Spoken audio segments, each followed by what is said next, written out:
the 100-year celebration movie. What's up, nerds? First time I watched Wish, I was actually at Disney World with my family for a summer vacation.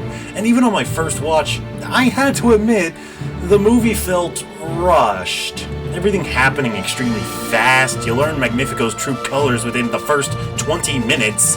Not only that, but Magnifico barely gets to do anything as a villain before he's defeated. So, as a celebration of Disney's 100 years of animation, why does this movie feel like it comes up short? And is it really as bad as we say it is? Let's find out. The movie's main characters are Asha, Star, and Magnifico. Yes, there's plenty of other characters in the cast, but none of them have enough screen time to be considered more than side characters, including poor Valentino. When it comes to voice acting, personally, I gotta give the top spot to Chris Pine. Hearing him play a villain character is such a fun twist from his usual heroic roles that he gets in other films. And he sells Magnifico's ideals really well, too. So much so that Crux thinks Asha is the villain of the movie. Not only that, but the way his villain song, "This Is the Thanks I Get," goes from fun and whimsical to deranged and cruel is a sharp turn that I honestly wasn't ready for. Genuinely, I had the same face as Asha by the time the song was over. Asha's no slouch either, as a character. A pure-hearted protagonist who just wants to give the people what is meant to be theirs. Her song, "Wish," is my second favorite part of the movie. Star, despite being a silent character, has tons of expressiveness with how he bounces around happily. The moments with Star that feel the heaviest are when he first meets Simon, who's already given his wish to Magnifico, and then when he and Asha make it into the Wish Vault for the first time. Seeing him be so happy and excited to be around all the different wishes shows in a remarkable way. The biggest problem is that the movie doesn't have enough time to give these characters the screen time they need to be truly memorable and impactful. And I think that's because this movie was heavily rushed to be ready in time for Disney's 100-year celebration. If it just had a bit more time to be developed, I truly believe this film could have met the expectations we all had for it. And again, the end of the movie is just kind of meh. Magnifico captures Star and blacks out the night sky, preventing any more wishing on stars, as well as chaining the people of Rosas to the floor. Intimidating, yes. Climactic final showdown worthy? Not even close. I will say that I am of the unpopular opinion in saying that I actually like how he's defeated. All of Rosas uniting their wishes and desires to create a force powerful enough to free Star and allow his scepter to be destroyed? I mean, is it so incredibly cliche for Disney?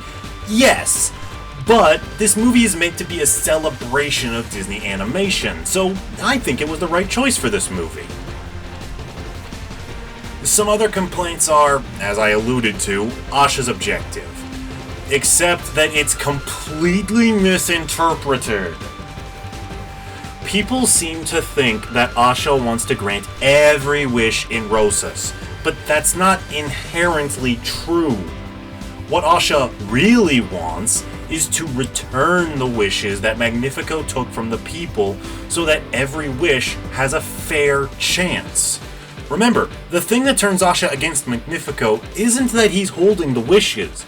It's that he outright has no intention of granting some of them. Not all wishes can and will be granted, and the ones that do may not be granted in the way that the wisher intended. That's just the way that life and the world around us works. But what's important is that they all have as much of a chance as any other. That's all she wants, is to give them a chance. The next complaint is how it sounds like AI was used in some of the songs because of how poorly the wording is in certain parts. I can't speak to the legitimacy of this claim, as I couldn't find any concrete evidence one way or the other, but honestly, I think you guys are just rightful haters of AI. We have to admit that not every Disney song flows the greatest. I'm assuming the songs that make people think that are City of Rosas, This Is the Thanks I Get, and the reprise of Wish that happens in the climax of the film. And maybe You're a Star. I don't know, I go back and forth on that one. I do agree that some of these songs have some weird flow to them in bits. But no, I don't think even Disney is stupid enough to make that bad of a choice. And bear in mind, I'm not a Disney company defender. I just think that that's a little much even for them. The last complaint apparently has to do with what Star was going to be back in the movie's conceptual phase. Apparently, he was supposed to look more like a person, kinda resembling a male version of Asha to my eyes, with white hair. Supposedly, he'd have actually talked in this one. They likely went with the design we have now due to increased marketability. And I don't know, everyone. Personally, I like Star the way they are.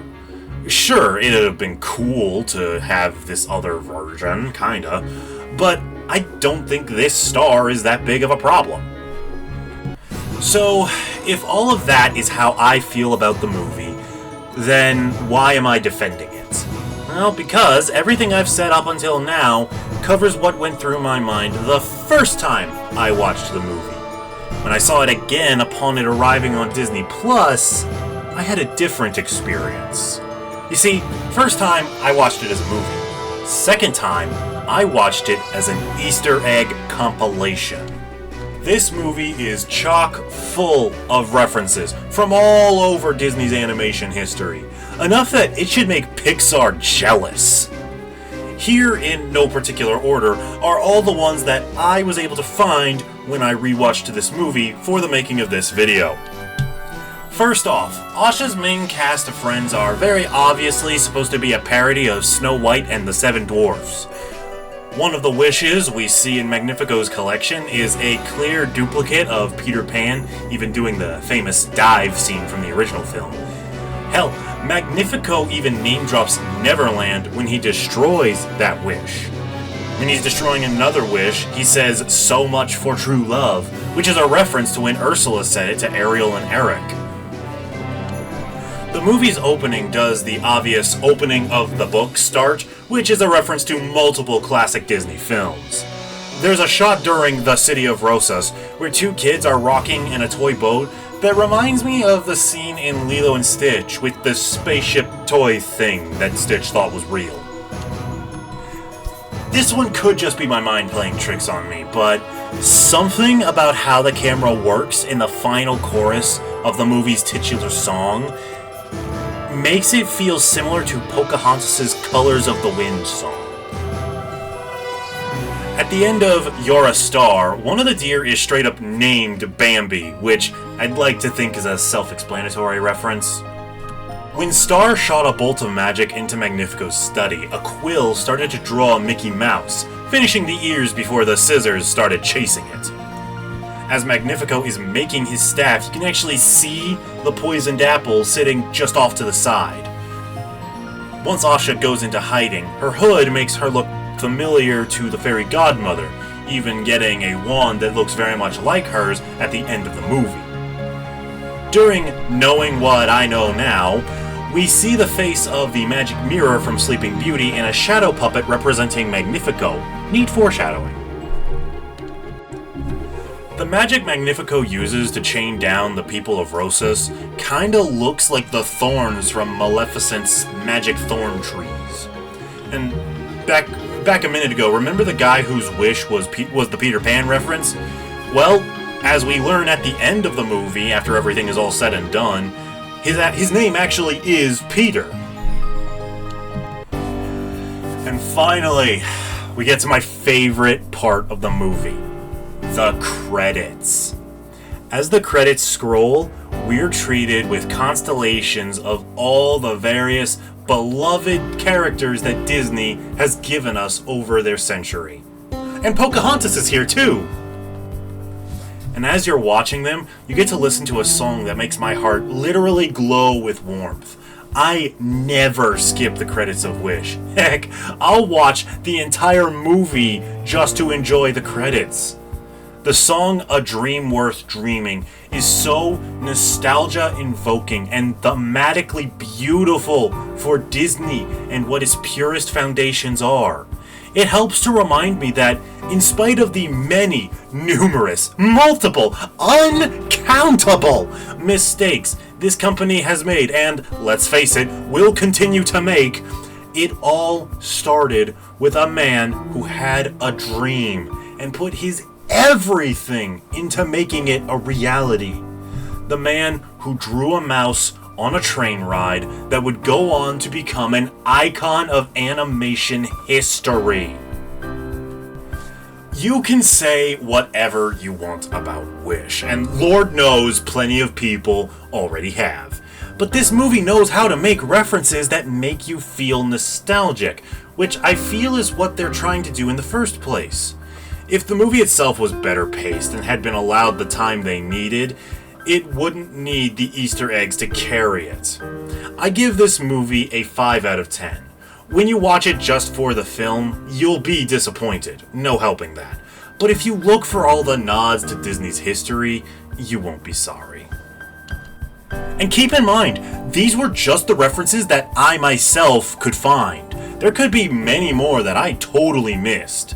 So I encourage you to share with me what Easter eggs you found that I may have missed or forgot to mention here in this video.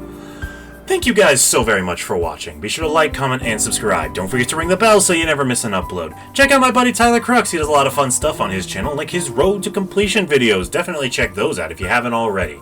We collab all the time. I'll catch you later, nerds.